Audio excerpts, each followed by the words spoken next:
Birds.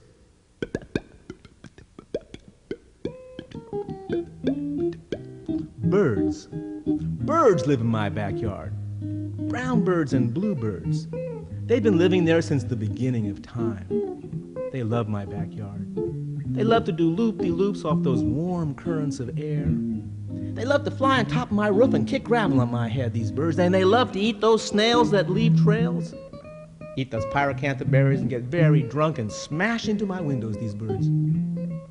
Well, everything was just copacetic for the longest time until all of a sudden one day my neighbor, Mr. Arthur P. Anderson, placed upon his deck a blue pool of water. The bluebirds, they thought it was theirs. They lined up every morning with little blue towels and little blue goggles and little blue fins, and they went swimming in their pool of water. Brown birds thought to themselves, they'd like a pool of water too. Maybe if they did some praying, they'd get some water. They did some brown bird praying.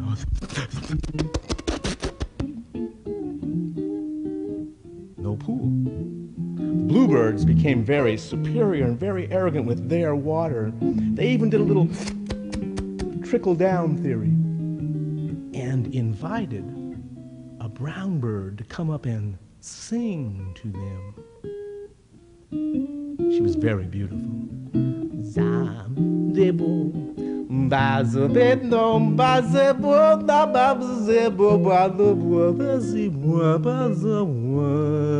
Those bluebirds were very excited. Brown birds were very angry.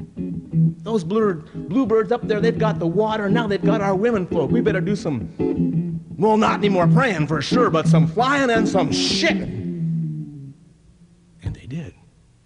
These brown birds spiraled high into the sky, way over that blue pool. And at the very right moment, they let go.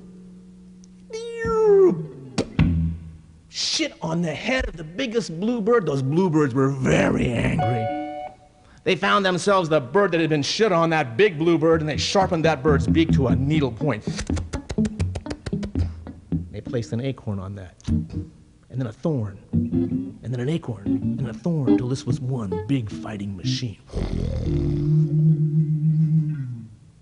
Brown birds were a little alarmed now. We better find ourselves a brown bird, and they did. They found themselves a big brown bird, and they sharpened that bird's beak to a needle point, and they put an acorn, and a thorn, acorn, and a thorn, until this was also a mean machine.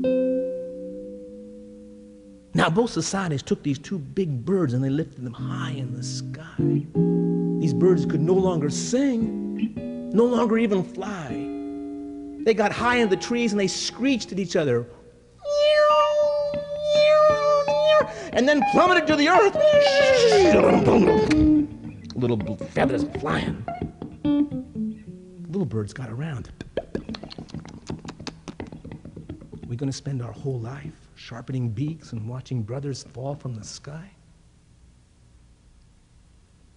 Along comes a red bird. Beautiful red bird. When the red, red robin comes, wake up, you sleepy heads. Get up, get out of bed. Live, love, laugh, and be happy. She was a poet bird. She sang to them about freedom. Freedom, freedom, freedom for everyone. Mother and child too tired to sleep. Freedom, the right to eat. Curbside Saint, hearing voices. Freedom, the right to choices. Briefcase soldiers getting bolder. Freedom, the right to get older. Child in the playground slowly swings. Freedom, freedom, freedom is life's simple things. And the little brown birds and little bluebirds got themselves together and made themselves a pool of water so they could do swimming together, and they could do loop-de-loops in the warm air and kick gravel in my head and eat the pyracantha berries and chase those snails that leave trails. But most important of all, they could sing and dream and live freedom from hatred. Birds.